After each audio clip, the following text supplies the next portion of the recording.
Well, hello, friends. These are certainly interesting days in which we live.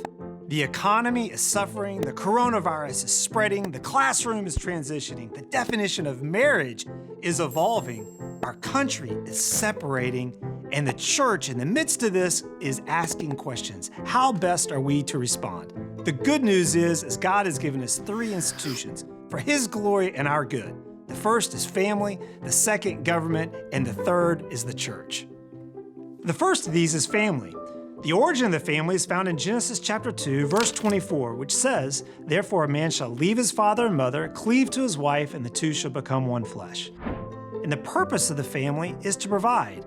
Marriages are to provide a model of God's love for the church and the church's response to God. Parents are to provide guidance for their kids in the ways in which they're to live a life that glorifies God.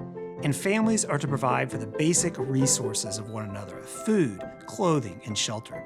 When the family fails to provide in the way in which God prescribes, we see all sorts of problems arise. Problems of scarcity of resources, abandonment, and abuse. The second institution is government. The origin of government is found in Genesis chapter 9, and its purpose is to protect.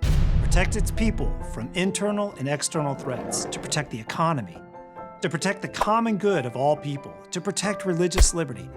But when the government fails to protect, all sorts of problems arise. When we see an unrestrained government, we see a dictatorship. When we see a weakened government, we see anarchy. When we see an oversized government, it leads to a welfare state. And a corrupt government leads to a class system where the rich get richer and the poor get poorer. The third institution is the church. The origin of the church is found in Acts chapter 2.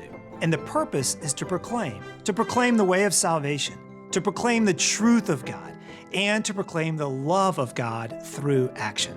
But when the church fails to fulfill its purpose, we see all sorts of problems arise, either through a lack of accountability which plagues the church, or legalism which imprisons the church.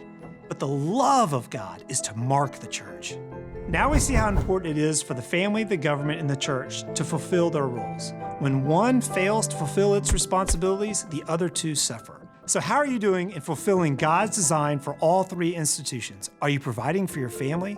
Are you casting your vote or running for office? Are you proclaiming the gospel, the good news of Jesus Christ? We have many problems and challenges facing us today, but God intends to use all three institutions for His glory and our good. We have a lot of work to do. Let's go.